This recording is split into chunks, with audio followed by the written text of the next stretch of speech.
दूसरे का। और आज मैं आपको मिलाने वाला हूं हमारे श्योर शॉर्ट बैच के student Raunak Goyal, hello sir. who secured 503 marks, that is 275 in group 1 and 228 in group 2। और 5 पेपर में एग्जामिशन आया इनका। तो चलिए इनसे कुछ बातें करते हैं और ट्राई करते हैं कि इनके कुछ एक्सपीरियंस से आपको कुछ फायदा हो पाए। तो हेलो रौनक। Hello sir. तो आपको सबसे पहले ये बताइए कैसा लग रहा है? बहुत प्राउड फील हो रहा है। एक बार में क्लियर करना कोई इजी बात होता नहीं है। और घर पे भी बहुत सबको खुशी है कि मम्मी और दीदी को कि इतना एक बार में क्लियर करता, मेहनत करने के बाद भी अच्छा रिजल्ट्स पाना, तो बहुत अच्छा लग रहा है सर। तो लाइक जैसे आपका रिजल्ट निकला तो आपका फर्स्ट रिएक्शन क्या था? आपके घर वालों का रिएक्शन क्या था? फर्स्ट रिएक्शन तो मैंने अपना रिजल्ट देखा ही नहीं। मैंने अपना रिजल्ट अपनी बहन को दे दिया था, वो देखी मेरी रिजल्ट।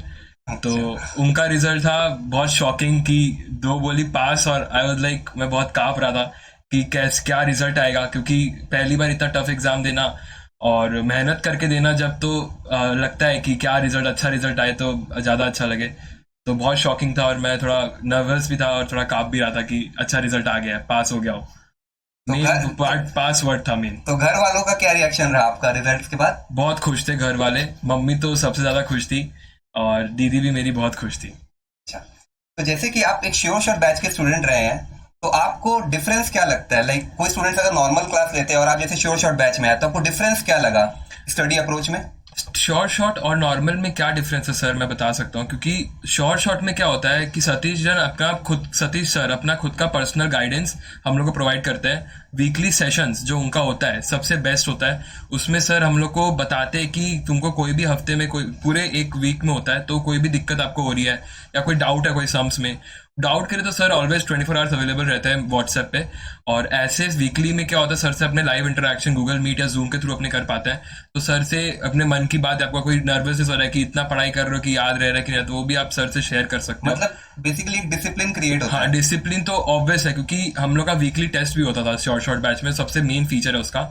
उससे क्या होता था कि अगर आप कुछ कम भी मार्क्स लेकर आओ तो सीधा आपके घर पे फोन चले जाएगा। मतलब हर वीकली आप टेस्ट देते थे? वीकली टेस्ट होता था और उससे डर रहता था कि मेरा घर पे जाएगा वो तो सही है, लेकिन मेरा ही परफॉर्मेंस अच्छा होना चाहिए, क्योंकि मैं आगे एक प्रोफेशनल एग्जाम दे रहा हूँ। डिसिप्लिन ऑब्वियसली चाहिए होता है इसमें।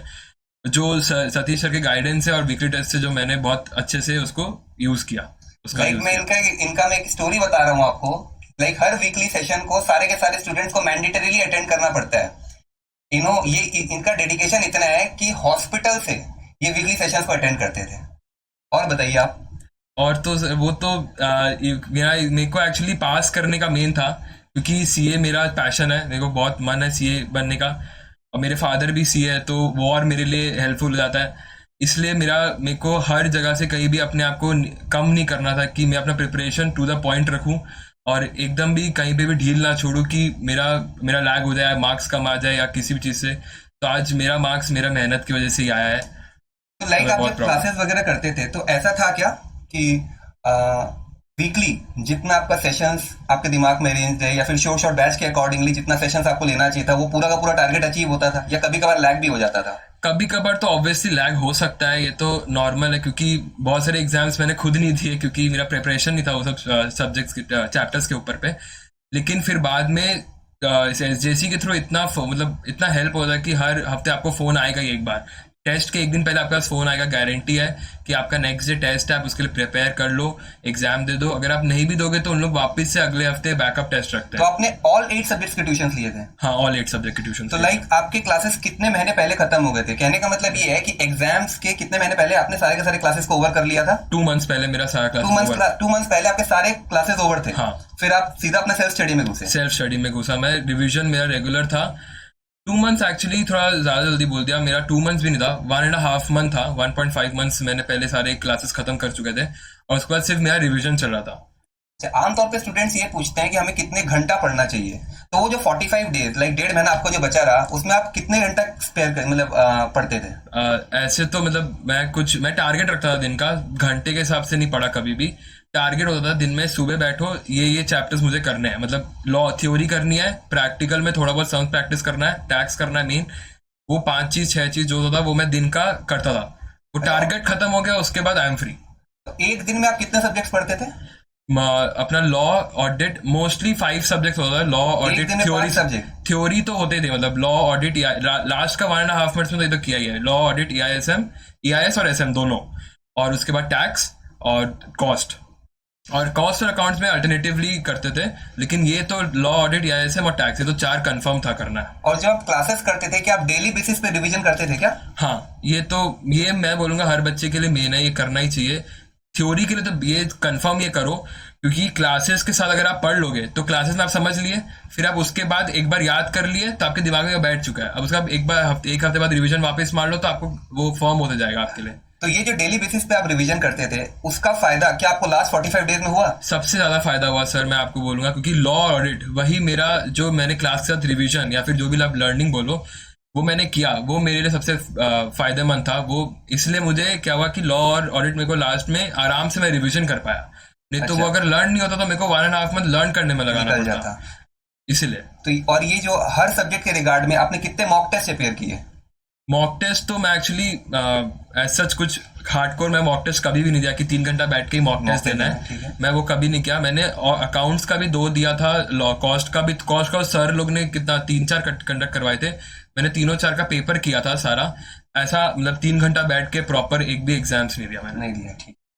और जैसे कि एग्जाम से पहले आइडियली ये कहा जाता है कि हर एक सब्जेक्ट को 3 बार रिवीजन करना चाहिए, तो आपने कितना रिवीजन किया? 2 तो कंफर्म है, 2 रिवीजन तो मैंने किया ही। ईच सब्जेक्ट का 2 टाइम्स रिवीजन आपने ईच किया है? सब्जेक्ट नहीं बोलूंगा, मैंने थ्योरी सब्जेक्ट का 2 टाइम रिवीजन कंफर्म किया, एक्सेप्ट EISM क्योंकि वो लास्ट में खत्म हुआ था। तो लॉ ऑडिट और टैक्स ये मैंने 2 बार रिवीजन किए ही थे, और लॉ को मैंने तीसरे बार भी एक बार रिवीजन चालू किया था। फिर एग्जाम्स आने चालू हो गए तो मेरे को फिर अकाउंट्स में शिफ्ट करना पड़ गया था। अच्छा। और जैसे कि आप जब रिवीजन्स कर रहे थे या फिर जब आप एग्जाम्स दे रहे थे, तो इन बिटवीन एग्जाम्स कभी भी ऐसा लगा कि नहीं हो नहीं पा रहा है, मैं गिव अप कर रहा हूँ, तो कैसे मैनेज करूँ? एकदम हुआ मेरे साथ। मेरा 6th एग्जाम खत्म हुआ था, मैं ऑडिट दे के घर पे आया था, नेक्स्ट डे परसों EISM का एग्जाम था।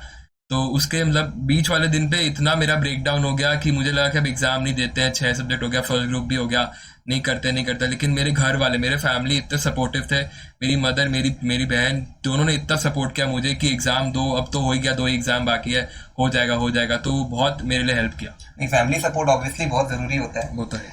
तो ओवरऑल अब आपको कैसा लग रहा है?